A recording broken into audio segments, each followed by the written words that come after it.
नमस्कार, बहुत स्वागत है आपका छत्तीसगढ़ के नंबर 1 बुलेटिन में। मैं हूं आपके साथ ऋतु ज्ञानवानी। सबसे पहले बात रायपुर की। कांग्रेस पूर्व महामंत्री को नोटिस किया गया है। अरुण सिसोदिया को कांग्रेस का यह नोटिस है। अरुण सिसोदिया पर अनुशासनहीनता का आरोप लगा है। प्रदेश अध्यक्ष दीपक बैज ने सिसोदिया से जवाब भी मांगा है। 3 दिनों में जवाब तलब करने के आदेश दिए हैं। कांग्रेस की छवि धूमिल करने का आरोप लगा है। भूपेश बघेल के खिलाफ बयानबाजी की थी और कई तरह के आरोप उनके द्वारा लगाए गए थे और उसके बाद से कहीं ना कहीं बीजेपी भी चुटकी ले रही थी। अब जो है पूर्व महामंत्री को नोटिस जारी हुआ है। 3 दिनों में जवाब मांगा गया है। अनुशासनहीनता का आरोप जो है लगाया गया है।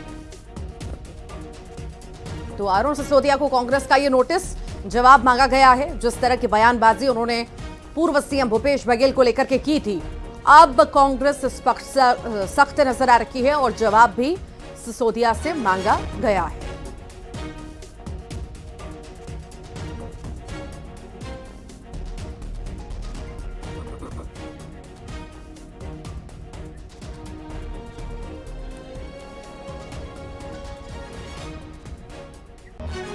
और ज्यादा जानकारी के लिए सहयोगी ममता लांजेवार हमारे साथ जुड़ गई हैं। ममता, अरुण सिसोदिया ने कई सारे आरोप लगाए थे भूपेश बघेल पर और अब दीपक बैज ने नोटिस भी जारी किया है, जवाब मांगा है 3 दिनों में। बिल्कुल, देखिए, पहले सुरेंद्र राव को नोटिस जारी किया गया था और अब अरुण सिसोदिया को नोटिस जारी किया गया है और उनसे कहा गया है कि आपने जो गबन का आरोप लगाया है उसका आधार आप दीजिए, 3 दिनों के भीतर स्पष्टीकरण दीजिए कि क्यों आपने इस तरह का आरोप लगाया है। और यदि आप स्पष्टीकरण नहीं देते हैं तो फिर एक तरफा कार्रवाई की जाएगी। अगर हम बात करें तो आज सचिन पायलट भी आए हुए थे। उन्होंने लगातार बैठक की और बैठक में एक चीज़ और कही कि जितने जो बागी हैं उनको मनाया जाए। अगर देखा जाए तो पहले सख्ती की बात कही जा रही थी और उसके बाद में अब दो तरह की स्ट्रेटेजी पे कांग्रेस चलना चाहती है। एक तो ये कि उन्हें अलर्ट किया जाए, एक नोटिस जारी किया जाए। दूसरी तरफ अगर हम बात करें तो किसी बात की नाराज़गी है तो लोकसभा समन्वयक उनको घर घर जाए और उनसे मनाएं और कोशिश ये की जाए कि लोकसभा चुनाव को लेकर उन्हें एक साथ लाया जा सके। अब ये बैठक के बाद में अरुण सिसोदिया को नोटिस जारी हुआ है। देखना यह है कि अरुण सिसोदिया जो है वो किस तरह से इसका जवाब देते हैं। हालांकि अगर हम बात करें तो पहले कांग्रेस ये इनकार करती रही कि इस तरह का की चिट्ठी जो है वो पीसीसी को मिली है और उनका कहना था कि पीसीसी के प्लेटफॉर्म पर तो ये चिट्ठी आई ही नहीं है और सोशल मीडिया के जरिए हम कैसे भरोसा करें। और अब अगर हम बात करें तो एक दिन बाद ही अब नोटिस जारी किया गया है। अब सबसे ज़्यादा नज़र इस बात पर है कि क्या अरुण सिसोदिया जवाब किस तरह से देते हैं, क्या वो माफ़ी मांगते हैं या वो कहते हैं कि वो अपनी बात पे कायम रहते हैं कि जो विनोद वर्मा है ये बड़ी बात नहीं होगी कि वो खुद ही पार्टी छोड़ दे ममता, चूंकि जिस तरह से बड़े बड़े नेता बीजेपी का रुख कर रहे हैं, यहाँ पार्टी छोड़ रहे हैं और अब जिस तरह से आरोप लगाया गया, कई सारी बातें पत्रों में लिखी गई, जवाब मांगा गया है, तो हो सकता है पीछे भी हट जाएं और कहें कि अब मैं जो है अपने बयान पे कायम हूं, पार्टी में नहीं रहूंगा, खुद से भी जा सकते हैं पीछे। देखिए, विनय जायसवाल जो है उन्होंने आरोप लगाया था। उन्होंने आरोप लगाया था कि चंदन यादव ने पैसे की मांग की थी टिकट को लेकर और हालांकि जब उनको निष्कासित कर दिया गया, उसके बाद अभी पार्टी में वापसी हुई तो उसके पहले उनकी एक चिट्ठी हमने दिखाई थी सबसे पहले और उस चिट्ठी में उन्होंने लिखा था कि मैं माफ़ी मांगता हूँ और मेरे द्वारा आक्रोश में आरोप लगाया गया था। जब इस बारे में विनय जायसवाल से बात की कोशिश की गई तो उन्होंने वो इस बारे में जो है वो सार्वजनिक तौर पे आए नहीं सामने। उनका कहना था कि जो मुझे पीसीसी को लिखकर देना था मैंने दे दिया है और अभी कौन सी चिट्ठी वायरल हो रही मेरी माफीनामे की मुझे नहीं पता। तो अब देखना यह है कि वाकई अरुण सिसोदिया अलग अलग प्लेटफॉर्म पर जिस तरीके से आक्रोश व्यक्त कर रहे हैं, जब वो जवाब देंगे तो क्या। फिलहाल बहुत शुक्रिया ममता जानकारी को साझा करने के लिए। और इधर भूपेश बघेल पर अरुण सिसोदिया ने बड़ा हमला बोला। उन्होंने कहा कि पूर्व मुख्यमंत्री भूपेश बघेल ने कांग्रेस पार्टी के पैसों की बंदरबाट की। बघेल ने अपने दोस्तों नजदीकियों को लाभ पहुंचाया। 5 करोड़ 79 लाख रुपए की देनदारी हुई। जिस कंपनी को पैसे दिए गए वो कंपनी गाजियाबाद में ही है ही नहीं।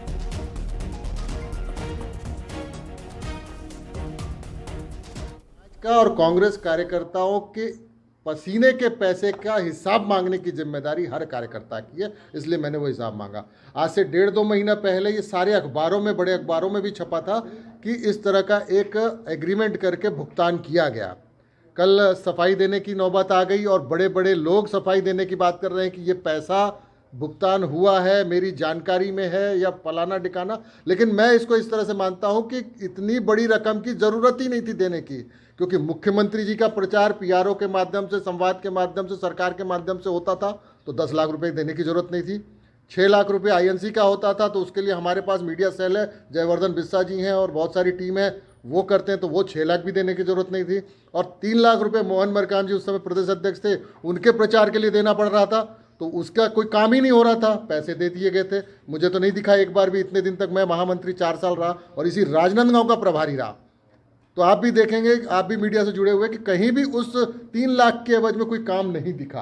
तो कहने का तात्पर्य है कि ये एक तरह से गैर वाजिब खर्चा करते हुए कांग्रेस संगठन का पैसा अपने मित्रों में बंदर बाट किया गया। और अब छत्तीसगढ़ में स्लीपर सेल पर सियासत गर्मा चुकी है। बीजेपी प्रवक्ता केदार गुप्ता ने भूपेश बघेल के बयान पर पलटवार किया।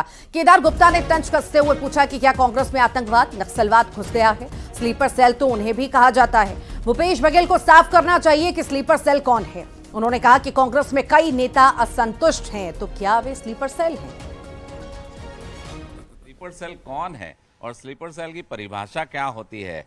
स्लीपर सेल को आतंकवादी कहा जाता है, स्लीपर सेल को देश विरोधी कहा जाता है, तो ये क्या कांग्रेस पार्टी के अंदर पार्टी के खिलाफ काम करने वाले आतंकवादी आ गए? और इनमें किसका नाम हो सकता है? क्या वो टी.एस. सिंहदेव जी को बोल रहे हैं? क्या वो चरणदास महंत जी को बोल रहे हैं? क्या मोहन मरकाम जी को बोल रहे हैं? या हो सकता है दीपक बैज जी को बोल रहे हैं? तो माननीय भूपेश बघेल जी को क्लियर करना चाहिए, क्योंकि कांग्रेस पार्टी के सभी कार्यकर्ता ऐसा सोच रहे हैं। क्या वो सभी स्लीपर सेल में? अगर वो स्पष्ट कर देंगे तो कार्यकर्ताओं को संतोष होगा। बता दें कि कल पूर्व सीएम भूपेश बघेल ने एक बयान दिया था। उन्होंने सुरेंद्र दाऊ के बयान पर निशाना साधा था। उन्होंने कहा था कि कांग्रेस में रहकर कुछ लोग स्लीपर सेल का काम कर रहे हैं। ऐसे लोग कांग्रेस को बदनाम करने की कोशिश कर रहे हैं। दरअसल हाल ही में सुरेंद्र दाऊ ने मंच से बघेल को खरी खोटी सुनाई थी। उन्होंने भूपेश बघेल पर प्रताड़ना का आरोप लगाया था और इसी पर भूपेश बघेल ने स्लीपर सेल वाला बयान भी दिया था। यही है, अब ये जबरदस्ती का आरोप लगा रहे हैं, मतलब कुछ ऐसे लोग हैं जो कांग्रेस में स्लीपर सेल के रूप में काम कर रहे हैं। तो कांग्रेस को बदनाम करने के लिए इस प्रकार से करने, उसकी नीयत कांग्रेस को मजबूत करने की नहीं है। यदि गड़बड़ी है तो आपको प्रॉपर वहाँ जाके शिकायत करनी थी, वो जांच होती, कमेटी बनती, जांच होती, लेकिन आपका उद्देश्य उसमें गलती पकड़ना नहीं है, आप उसमें आरोप लगा के कांग्रेस पार्टी को बदनाम करने का। इधर भूपेश बघेल के स्लीपर सेल वाले बयान पर सुरेंद्र दाऊ भावुक हो गए। उनकी आंखों में आंसू झलक आए। दाऊ ने बघेल पर निशाना साधते हुए कहा कि भूपेश बघेल को अहंकार हो गया, ज्यादा अहंकार अच्छा नहीं। उन्होंने कहा कि भूपेश के बयान से आहत हुआ हूं।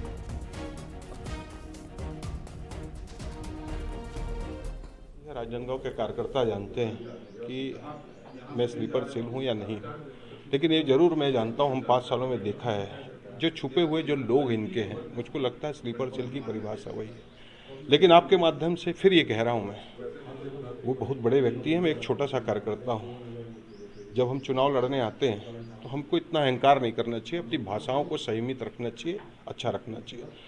राजनांदगांव संस्कारधारी है जहाँ आप चुनाव लड़ने आए, तो आपसे मैं निवेदन करना चाहूँगा कि इस टाइप की भाषा का आप उपयोग न करें, वरना राजनांदगांव के जो लोग हैं ना, उनने जो शब्द कहा है ना,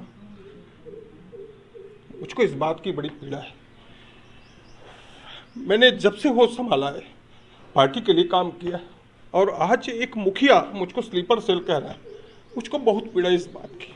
और मैं नहीं, राजनांदगांव की जनता, राजनांदगांव की कार्यकर्ता इस बात का जवाब देगी। मैं उस मुखिया से इस बात का निवेदन करता हूँ कि इतने अहंकार में मत रखिए, अहंकार किसी का भी नहीं चलता है।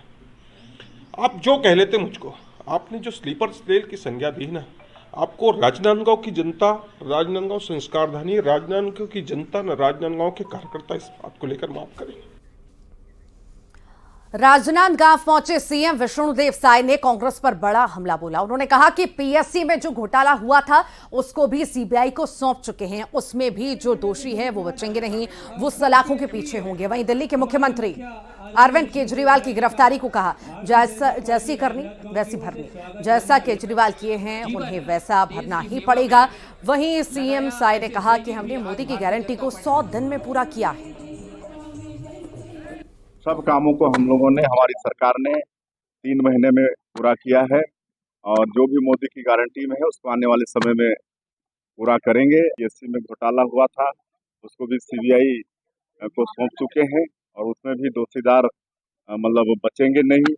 जस करनी तस भरनी, जैसा वो किए हैं उसको तो भरना ही पड़ेगा।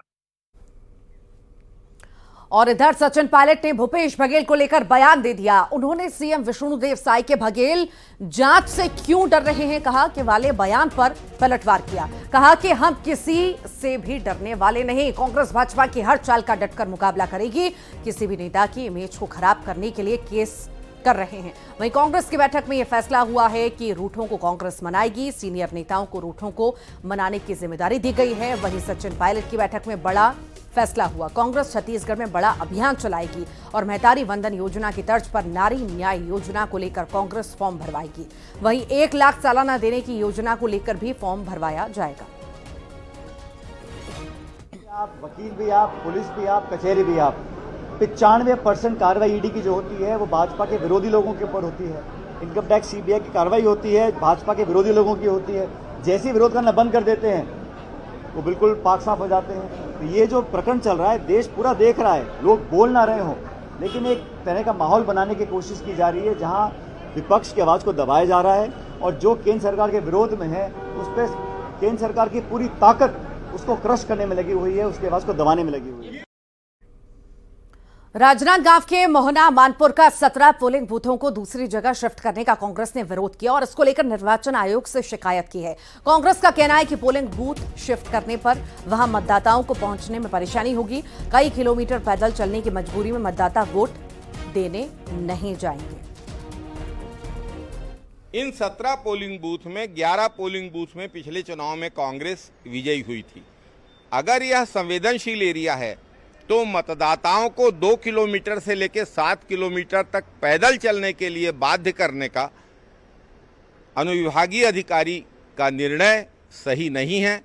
इसके विरोध में आज हम लोगों ने उप निर्वाचन पदाधिकारी छत्तीसगढ़ निर्वाचन आयोग को ज्ञापन सौंपा है और मांग की है कि इन सभी 17 बूथों को यथावत रखा जाए।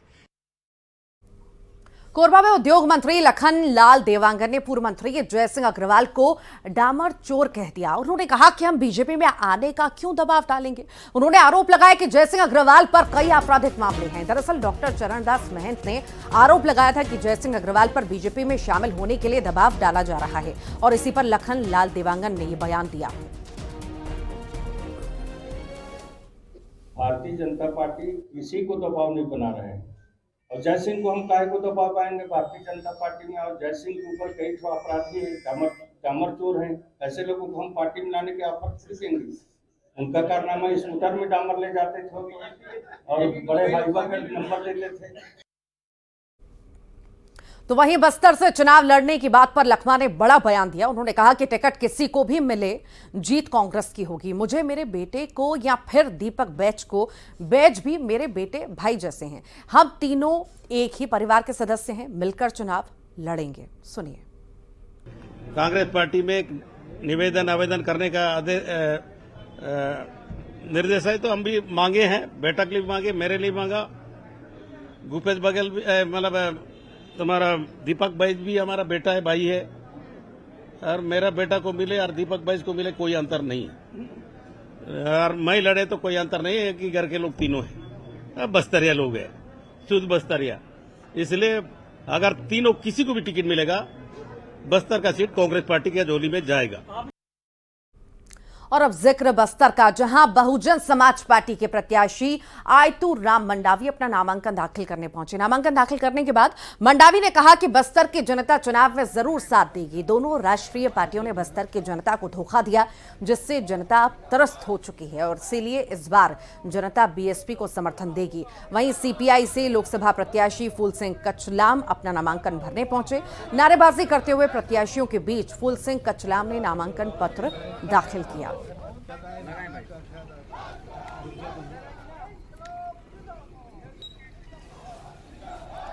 Thank you.